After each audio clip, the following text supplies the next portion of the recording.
कीसा गौतमी के बच्चे की मृत्यु हो जाती है। वो बहुत दुखी है, बहुत परेशान है, बहुत विलाप कर रही है और वो भगवान से हाथ जोड़ के मना रही, कुछ भी हो जाए बस मेरा बच्चा जीवित हो जाए। कई लोग समझा रहे हैं कि यार अब वो मर गया है, अब जीवित नहीं होगा, लेकिन वो मानने को तैयार ही नहीं है कि नहीं, दुख वियोग में इतना डूबी हुई है कि उसको मृत्यु है ये समझ ही नहीं पा रही है कि हाँ उसका जो पुत्र है वो मर गया है। वो लाश को पकड़ के कह रही है कि इसको ठीक कर दो, जीवित हो जाए, ठीक कर दो, जीवित हो जाए। जब लोगों ने देखा है नहीं मान रही है तो किसी ने उसको राह बता दी कि तुम गौतम बुद्ध के पास चली जाओ, वही है जो कुछ कर सकते हैं। कीसा गौतमी को जैसे कोई एक उम्मीद की किरण मिल गई हो कि अरे वाह, यानी कोई है जो बचा लेगा। भागती हुई दौड़ के हाथ जोड़कर पहुंची और चरणों में गिर गई महात्मा बुद्ध के, बोले भगवान आप ही हैं, कुछ कर सकते हैं, मेरे पुत्र को बचा लीजिए।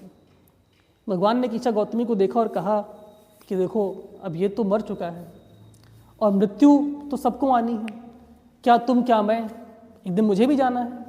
तो जो मैं व्यक्ति मैं खुद मर सकता हूँ तो मैं दूसरे को क्या जीवित कर सकता हूँ। और ये तो नियम है, जो आया है वो जाएगा और किसी का कोई निश्चित नहीं है। तो आप विलाप ना करें।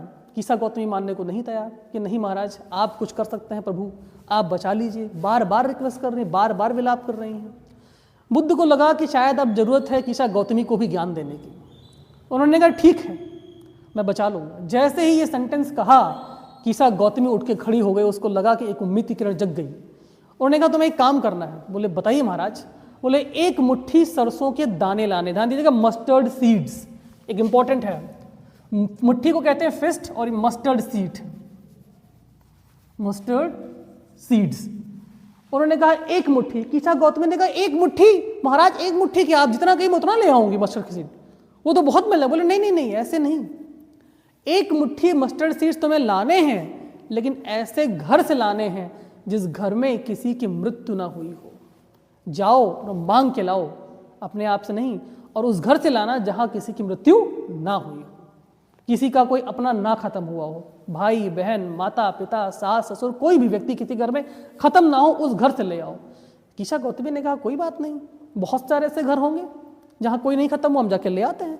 कीसा गौतमी ने खटखटाया, एक औरत बाहर निकल कर आई। उन्होंने पूछा कि देखिए क्या आपके पास एक मुट्ठी दाना मिल जाएगा सरसों का, मेरे बच्चे की जान का सवाल है, कौन मना करेगा। बोले हाँ हाँ तुरंत। लोग मुट्ठी पर दाना लेकर देते, जैसे देने चले कीसा ने पूछ बैठी कि बस एक बात बता दीजिए आपके घर में किसी की मृत्यु तो नहीं हुई है। तो उस व्यक्ति ने कहा, महिला ने कहा नहीं नहीं हमारे तो हमारे पिताजी खत्म हो गए थे।